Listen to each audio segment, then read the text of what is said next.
Buenas tardes. Voy a plantear a continuación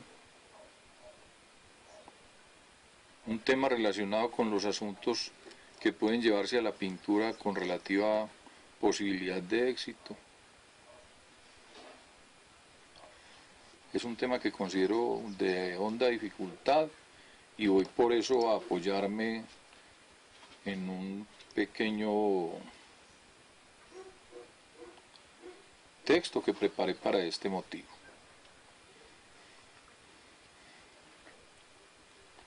Hace muchas décadas la promocionada crítica de arte argentina Marta Traba llegó a Colombia y desde aquí desarrolló un criterio que fue muy popular entonces, por medio del cual se la llamaba la papisa del arte, a Marta Traba, al punto que se considera que Marta Traba fue la que logró una especie de boom del arte pictórico nacional cuando lanzó al estrellato a pintores como Alejandro Obregón, Enrique Grau y el mismo Fernando Botero. Había una cierta grandilocuencia en ello, pues toda vez que Marta Traba tenía un estilo muy particular como buena argentina, y era que parecía que no hacía preguntas respecto del arte, sino que parecía que estaba impartiendo todas las respuestas al respecto del arte mismo.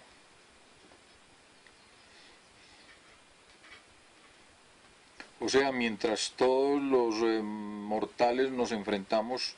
con el arte desde una perspectiva de honda confusión, de honda perplejidad, ella parecía una iluminada que daba cátedra de todo, ponía todos los puntos sobre todas las íes y finalmente pontificaba alrededor de uno u otro tema. Bien puede verse en YouTube videos de ese entonces. Tiene particularmente una serie que se denomina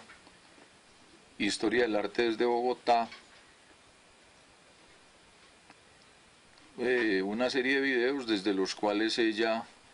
deja claro su punto de vista sobre el expresionismo abstracto, la figuración, el hiperrealismo, el fauvismo, el cubismo, etcétera, etcétera, etcétera. ¿Sí? Yo en este momento quiero hablar brevemente de una alusión que ella hace al expresionismo abstracto,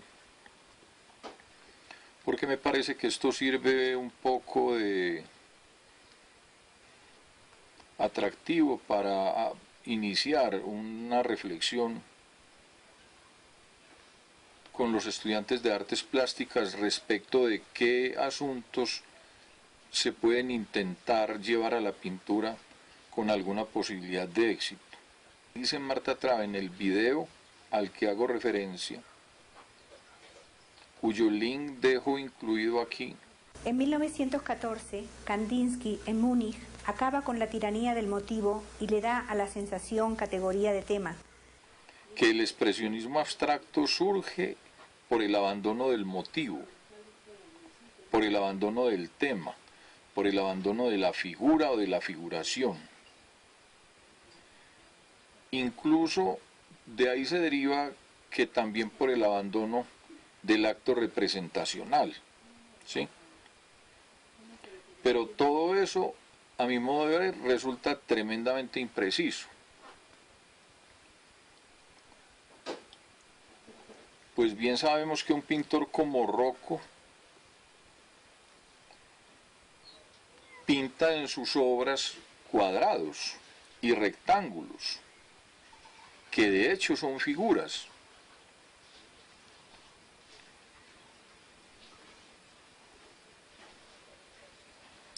Como podemos verlo aquí. O Motherwell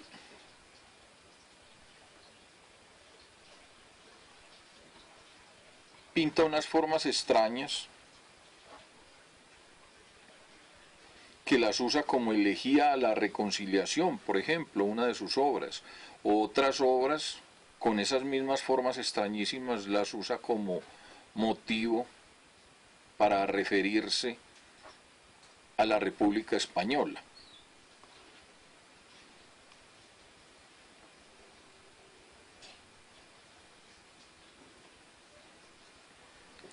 Por lo tanto, el caso de Rocco y de Motherwell pues es interesante aquí porque ambos pertenecen al movimiento. El caso de Rocco y de Motherwell son interesantes aquí porque ambos pertenecen al movimiento del expresionismo abstracto.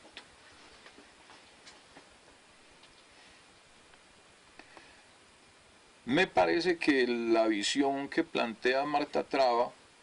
es fácilmente una visión errónea en la que el espectador suele caer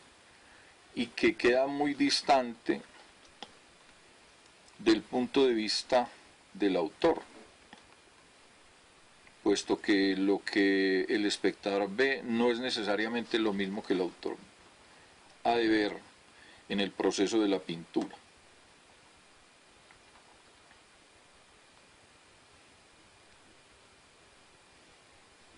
El espectador cree que la figura, el motivo, el tema, la figuración o la representación son lo mismo en la pintura, pero pierde de vista el ángulo del autor, pues para el autor el asunto parece muy distinto. Toda vez que el autor en realidad debe preguntarse, ¿estoy dibujando algo que puede constituirse como una figura distinta al fondo? O sea, para el autor lo más importante en su relación respecto del acto de la pintura es qué asuntos se constituyen en figura dentro de su cuadro y qué otros asuntos se constituyen en un fondo o en un espacio que rodea o envuelve a esa figura. Esto es muy determinante porque viene a darse el caso de que en algunos puntos la figura y el fondo se metamorfoseen entre sí. Es decir, la figura puede llegar a un momento en que parece existir en un revoltijo con el fondo y el fondo a su vez existir en un revoltijo con la figura. ¿Sí? Este asunto parece simple, pero es muy determinante.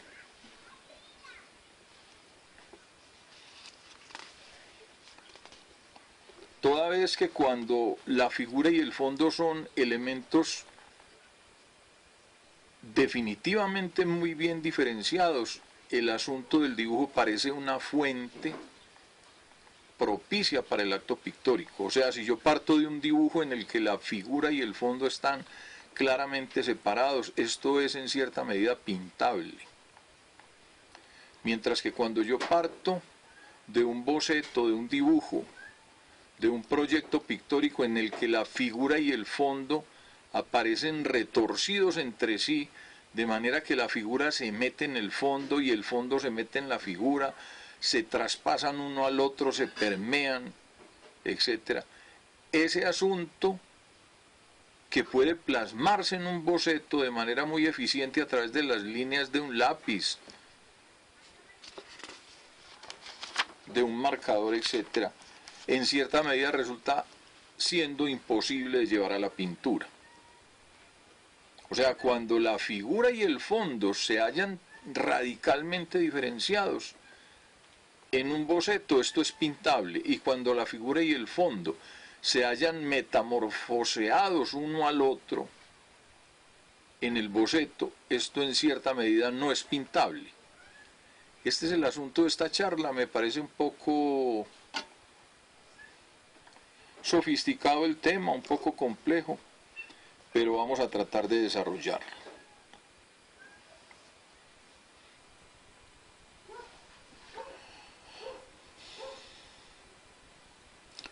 Cuando Marta Traba hace pues alusión al expresionismo abstracto, dice que esa corriente pictórica tiene como propósito el abandono de la figuración, como si el asunto fuese pues liberarse del dibujo, es decir, hacer un cuadro donde no hay figura, donde no hay dibujo, donde no hay tema, donde no hay acto representacional, donde no hay motivo. Pero vuelvo a preguntar, ¿no tiene acaso dibujo una figura de Rocco cuando dentro de una de sus obras representa un cuadrado?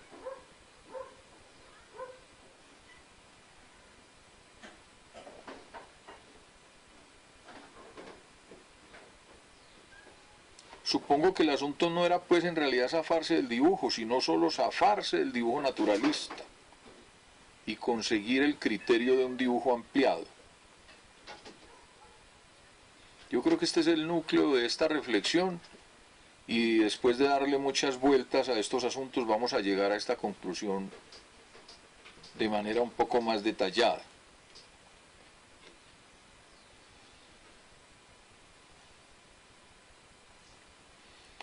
La visión aquí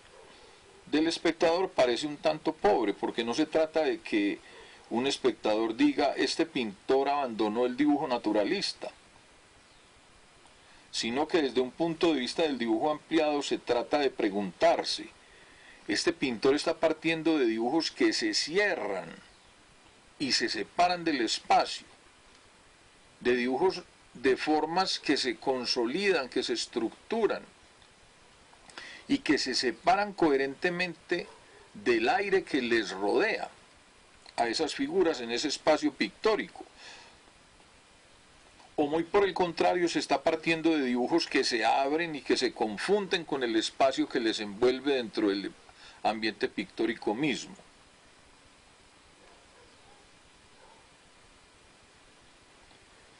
Lo del caso pues es que, como ya lo dije, un dibujo en el que se mezclan la figura y el espacio que rodea esa figura, en el que ambos asuntos, figura y fondo, se permean, se metamorfosean uno al otro, construyen puntos de partida que obran dentro de lo dibujístico, pero que no son trasladables a la pintura. Pues el asunto mal funciona, toda vez que allí donde las líneas logran dibujar el movimiento, dibujar la transformación de la figura en el fondo, dibujar el aire que hace cabriolas alrededor de un cuerpo determinado, el traslado de esas líneas que desde el dibujo construyen todo eso al acto pictórico es enormemente incierto. Toda vez que la pintura no va a trabajar con la simpleza y la agilidad de una línea, sino que va a intentar desde las manchas de color reconstituir eso que el dibujo tan fácilmente construye.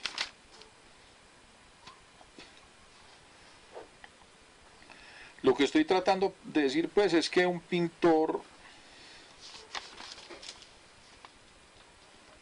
no consigue fácilmente con sus manchas de color ejecutar lo que el dibujo tan fácilmente ejecuta. ¿Qué es lo que el dibujo ejecuta? El dibujo con simples líneas puede representar tres elementos a la vez. Es decir, por ejemplo, un ser del mundo externo visible puede estar representado en el dibujo. También en ese mismo dibujo puede, a través de las mismas líneas, representarse su movimiento. El movimiento de ese ser, que no está escueto y fijo en el espacio dibujístico, parece deambular fantasmagóricamente en ese espacio de lo dibujado, gracias a líneas que fluyen aquí y allá. Y finalmente esas líneas, aparte de pintar a ese, y finalmente esas líneas, aparte de dibujar a ese ser representado, que pertenece al mundo externo visible, y aparte de dibujar también su movimiento, pueden dibujar también el movimiento del aire que rodea todo el asunto.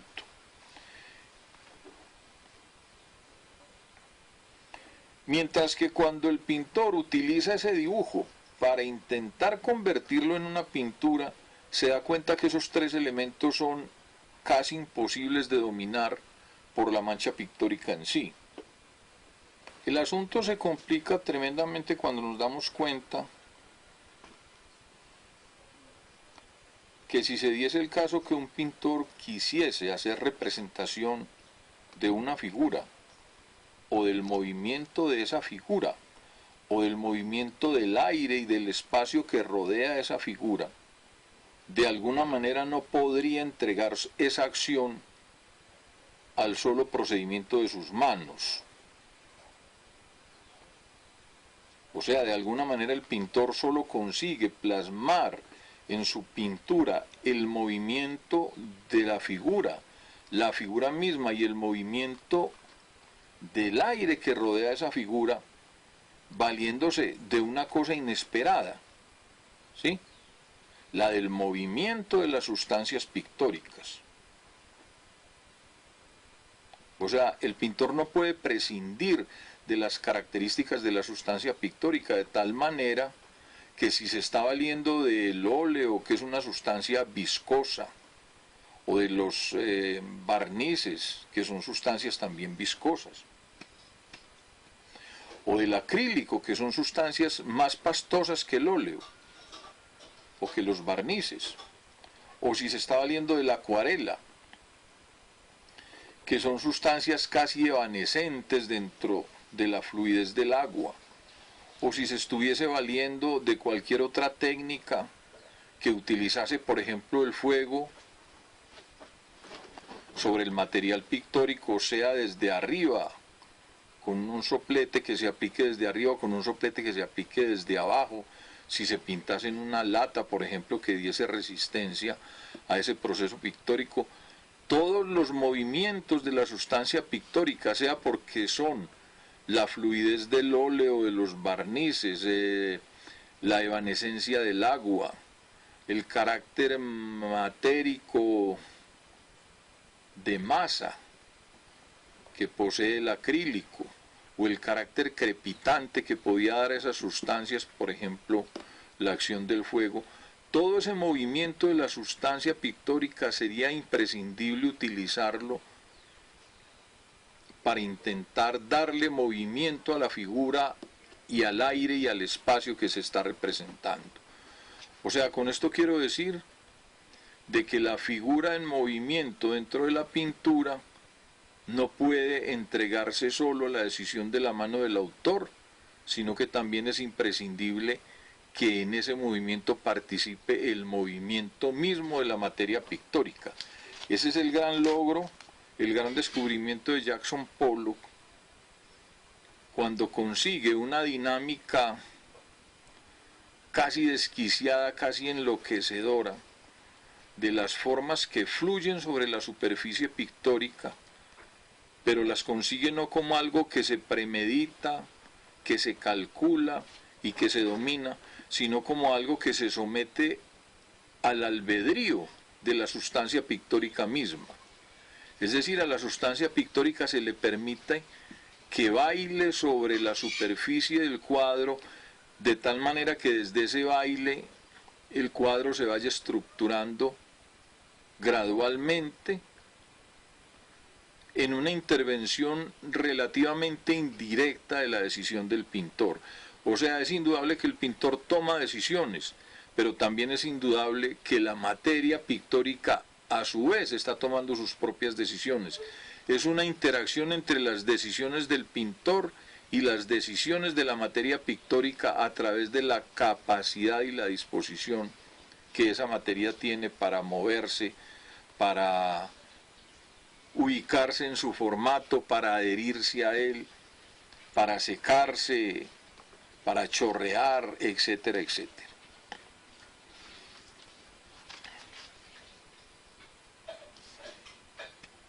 Si a un pintor se le pide que haga figuras en movimiento y que plasme también el movimiento del espacio que rodea esas figuras, del aire que las envuelve, y solo se le diese la posibilidad de reflejar esos movimientos a través únicamente de su decisión personal y del dominio de su acción motriz, todo ello tendría una connotación de simulacro insuperable y molesto, ¿sí?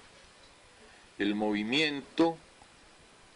de lo representado en la pintura solo adquiere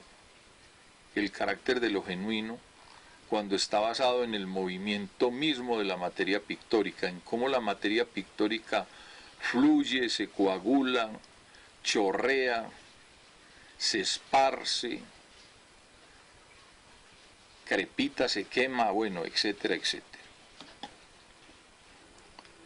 Hago un análisis más cuidadoso de estos asuntos en un texto cuyo link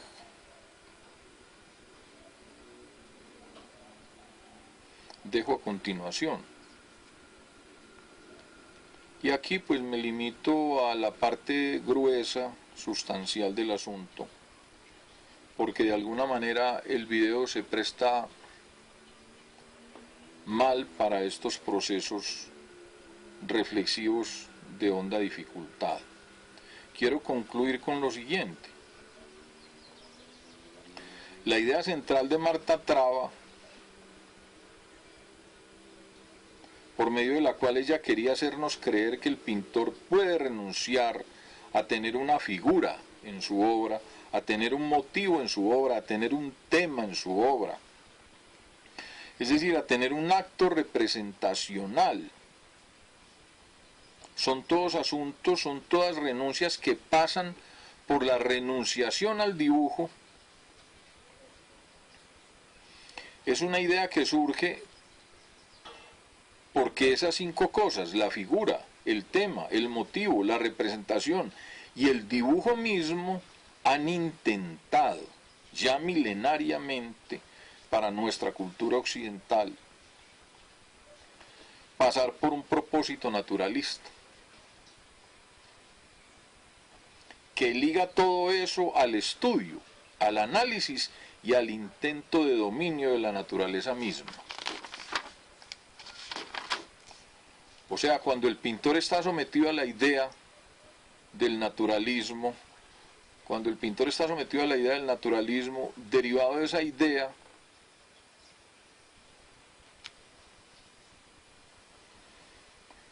construye otra idea muy errónea, y es de que el dibujo naturalista, el motivo, el tema, la figura y la representación son todas la misma cosa, y que cuando se va a renunciar a alguna de ellas se está renunciando a todas. Entonces el pecado para el pintor, y esa es la revolución equívoca del expresionismo abstracto, el pecado para el pintor no es que tenga un motivo, el pecado para el pintor no es que tenga un tema, el pecado para el pintor no es que tenga una figura, y que a través del acto revolucionario del expresionismo abstracto quiera liberarse de todo eso, sino que el pecado del pintor es haber hecho del dibujo una fuente de análisis naturalista con todo lo que ello implica. Ahora, ¿qué implica esa fuente de análisis naturalista?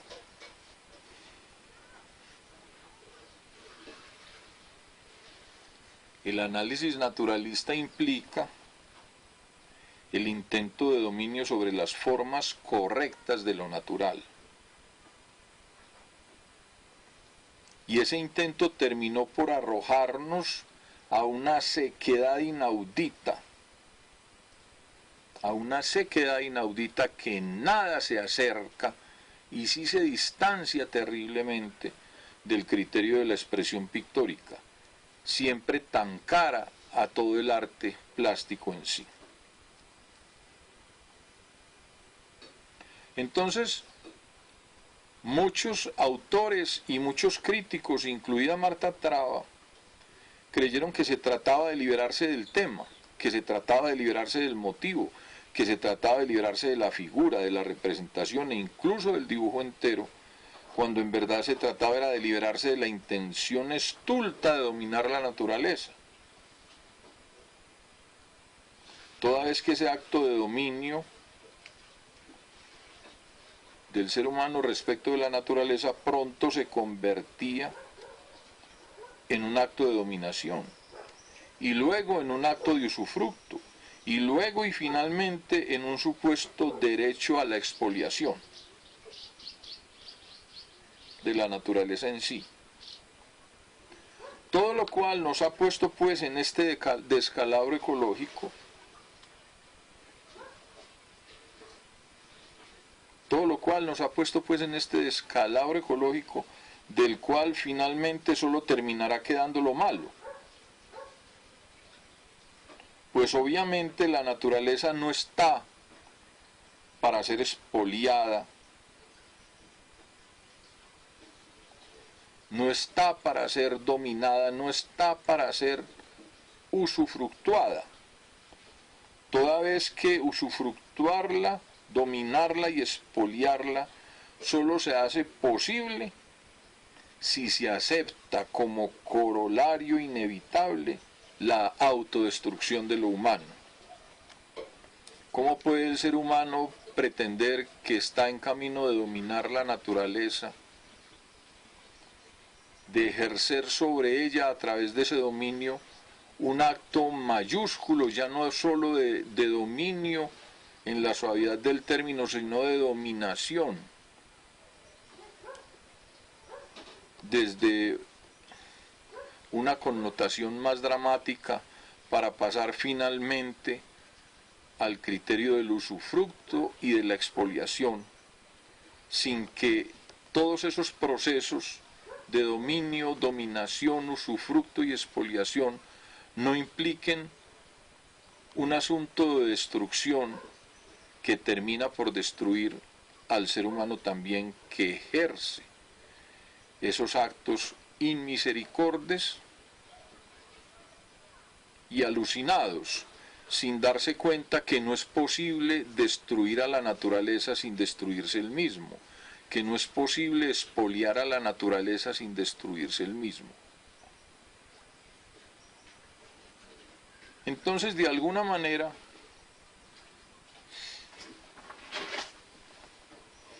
la revolución del expresionismo abstracto no se dirige a liberar al pintor del tema, a liberar al pintor del motivo, a liberar al pintor de la figura, a liberar al pintor del acto representacional, sino que se dirige a algo mucho más dramático, a liberarlo de la pretensión narcisista y vanidosa de la cultura occidental respecto de su dominio de todo lo que existe. Pretensión que parece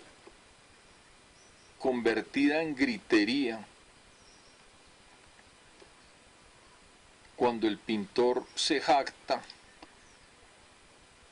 de estar pintando formas correctas y naturales. ¿Sí?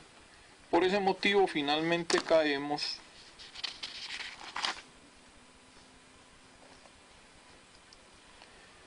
en reconocer que es una fuente falsa de toda falsedad para la pintura de expresión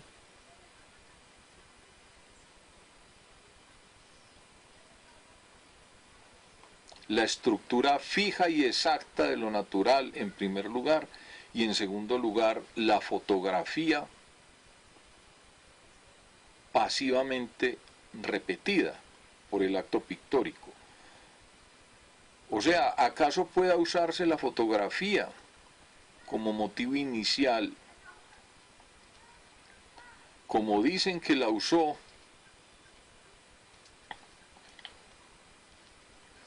de manera reiterada y eficaz el pintor inglés Francis Bacon, pero solo a condición de que esa fotografía se la tome para agredirla, para transformarla, para convertirla en otra cosa, para que sirva como fuente inicial de algo que va a ser destrozado por el acto pictórico. Toda vez que si simplemente el pintor se limita a tomar una fotografía de la cual va a ser una reiteración y una repetición minuciosa, pues el asunto queda